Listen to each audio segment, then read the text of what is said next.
Hi, ഇത് എൻ്റെ ഒരു അഡീനിയം ചെടിയാണ്. ഒരു സിംഗിൾ പെറ്റൽ അഡീനിയമാണ്.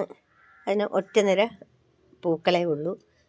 ഇത് കണ്ടോ, നല്ല റെഡ് കളറാണ്, നല്ല ഭംഗിയുള്ള ചുവപ്പ് നിറമാണ്.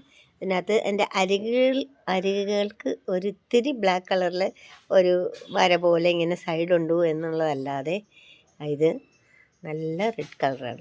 സത്യം പറഞ്ഞാൽ എൻ്റെ ഈ ചെടിയിൽ ഇപ്പോൾ ഒരേ ഒരു പൂവേ ഉള്ളൂ. മൊട്ടുകളുമില്ല, മൊട്ടുകൾ കുറേ കൊഴിഞ്ഞു പോയി, മൊട്ടുകളുമില്ല, വേറെ പൂക്കളുമില്ല. നല്ല ഭംഗിയായിട്ട് നിൽക്കുന്ന ഒരു ചെടിയാണ് ഇത്.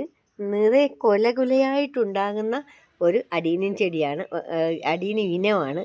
പക്ഷേ നിർഭാഗ്യവശാൽ എൻ്റെ ഈ ചെടിക്കകത്ത് ഇന്ന് ഒരു പൂ മാത്രമേ ഉള്ളൂ. അത്യാവശ്യം നല്ല വലിപ്പമുള്ള പൂവാണ്.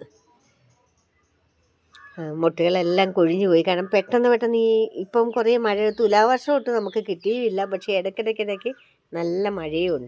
അതുകൊണ്ടായിരിക്കാം ഈ മൊട്ടുകളൊക്കെ കൊഴിഞ്ഞു പോകുന്നത്. ഇത് ഞാൻ വെയിലത്തും മഴയത്തും ഒക്കെ വെച്ചിരിക്കുന്ന ചെടിയാണ്. ഞാനിപ്പോൾ വീഡിയോയ്ക്ക് വേണ്ടി എൻ്റെ തിണ്ണയിലോട്ട് മാറ്റിയെന്നുള്ളതേ ഉള്ളൂ.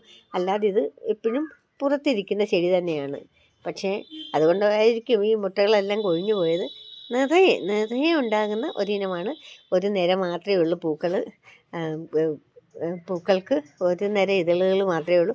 ഇത് പൂവിനകത്തോട്ട് നോക്കിയാൽ കാണാം, ഇതും നല്ല റെഡ് കളറാണ്. കാരണം ഇതിനകത്ത് മഞ്ഞ കളറിൽ കളറുള്ള റെഡ് കളർ ഫ്ലവേഴ്സൊക്കെ എനിക്കുണ്ട്. പക്ഷേ ഇത് കടും ചുവപ്പ് നിറമാണ്.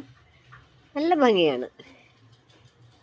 നല്ല വലിപ്പമുള്ള ഒരു ചെടിയാണ് കേട്ടോ. നല്ല കോഡക്സും ഒക്കെയുള്ള നല്ല വലിപ്പമുള്ള ഒരു ചെടിയാണ്. നല്ല ബുഷിയായിട്ട് നിൽക്കുകയാണ്. ഇതിപ്പം പ്രൂണിങ് ഒക്കെ കഴിഞ്ഞെല്ലാം നല്ലതായിട്ട് കിളിർത്ത് വന്ന ചെടിയാണ്.